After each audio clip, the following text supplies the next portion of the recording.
to my weekly blog for this week. First I want to give an update on Toby the Canary. As you know, last week I decided to continue his treatment on antibiotics for 1 week just to see if things got better, and they have got better in fact. The swelling hasn't gone down, but it's the whole toe is now the same colour as the rest of it, so that is good. I also think that part of him standing on one leg now is just out of habit. This next week I'm going to keep him on antibiotics for as long as I can, until of course I run out of antibiotics, which will soon happen. And I'm going to leave him in the aviary, in the cage during the day, to go through the acclimatisation process. All being well, I'll let him out just before Christmas, and we'll soon see if there's a problem. And I do think that if there is a problem, it will be time to chop off the toe. Hopefully it doesn't come to that, but we'll see. Next week is probably, you know, his D-Day, so to speak. You know, this autumn has been a little bit difficult with our family. There are lots and lots of things going on, lots and lots of changes that have sort of been forced upon us by circumstances, really. None of which I can go into, but you know, they're still going on, and there's been further difficulties for certain members of our family this week. I'm a big family person, so I like to help out where I can. I'm a little bit, I suppose I take a bit of a sort of mafia style view of a family, really. I do feel like, you know, what some of the others do sort of reflects on me, and I do also think that you know, you ought to value family and you ought to be there for family, and family ought to do things together. So I am doing my best to make these difficult times as easy as possible. Hopefully the new year will look good. I have to say that for me personally, things have been alright, apart from this last month, and part of that is because of Christmas. I just can't help myself. I spent slightly more than I thought. The other problem with that was Ashbourne Management.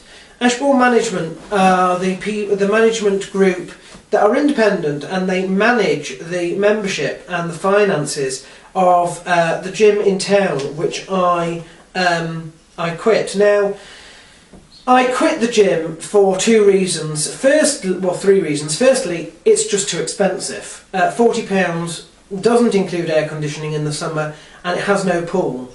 That's not a good start for me. The second reason I cancelled it was because I moved here. I am now 35 minutes walk away. I have to take my gym kit all the way to work, store it at work for the whole day, go to the gym at the end of the day, return the gym kit to work, and go home. And I was just getting home, you know, far too late. The third reason is because I now do a lot more cardiovascular work with the walks to and from work. You know, 35 minutes each way, means that the gym was sort of dissolved really to only weights. Do I really want to pay £40 a month for that? No. So I quit, and I gave them, Ashbourne Management, a month and a half written notice, when I only needed to give them a month. I gave the gym the same, and they acknowledged. But Ashbourne Management, despite me asking them specifically to acknowledge in writing, they didn't bother. I thought nothing of it, and on the 20th of November, when the contract was due to run out, I cancelled the direct debit.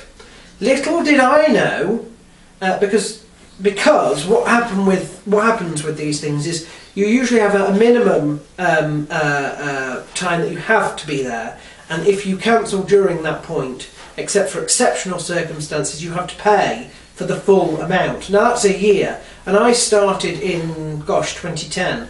It's November the 20th, 2010, and it ran out that in November the 20th, 2011. So from then on I was doing a 1 month rolling contract, which could be terminated with a month's written notice. and you've got no cancellation fees, no problem. I noticed, however, that they took £40 out of my account on the 19th of November, one day before the agreed cancellation date. Bear in mind that I cannot use the gym now, but they actually have the money that covers them until the 20th of December. What an absolute, it's absolutely disgraceful, I think, because I thought, that was it. They weren't going to take £20 for one day, and they did. So of course, £40, sorry. So of course I spent that as well. So it was not good. It was not good. It was the worst we've been since Markenfield. I have to say though that I do believe that we won't be in trouble with it. So hopefully the new year will be fine. But I did spend more than I thought, and that was a little bit of a disaster this week. Just to let you know that the Solstice review will be coming up shortly, as will my Fighter of the Year video. But other than that, there will be no predictions videos for this week. There's no belater supports, and I'm not doing a recap video for either Tough finale or the FX 6 event. However, I can tell you the result of the predictions. They were 4-6 for the FX6, which I lost, and that wasn't so good, to be totally honest. But 6-5-1 for Tough wasn't too bad. Overall, the combined totals 10, 11 and 1. My Fighter of the Card award for FX6 is going to Joey Beltran, despite the fact that I picked the other guy to win. I did hope that he would win, and I did say that in my predictions video, and I'm very, very pleased that he did. And for the Tough finale, it has to be Pat Barry. I always said that I thought he'd do it, and finally he has done it.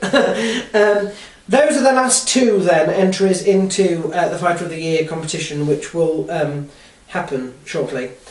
The only other thing to say is that next week's blog will be delayed. It won't be coming out on Saturday, Sunday or Monday. In fact, it will be coming out on Wednesday. It will be the show and tell blog, so it's got to come out after Christmas, and then we'll go back to usual. So you will have next week's blog slightly late on Wednesday, and then the final blog before the new year at the weekend, sort of 3 or 4 days later. The only other thing to do is birthdays, and I have very sillily not copied them down. So you might have to wait while I read them out from the computer. You'll have to excuse me.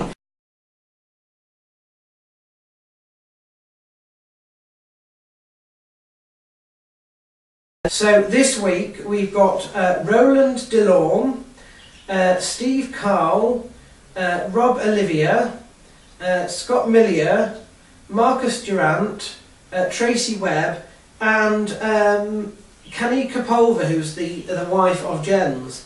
So I hope that all those people have fabulous birthdays and eat lots of cake, as I'm sure they will. And I'm terribly sorry for that little glitch. It won't happen again. So until, it will be a week and a half until Boxing Day.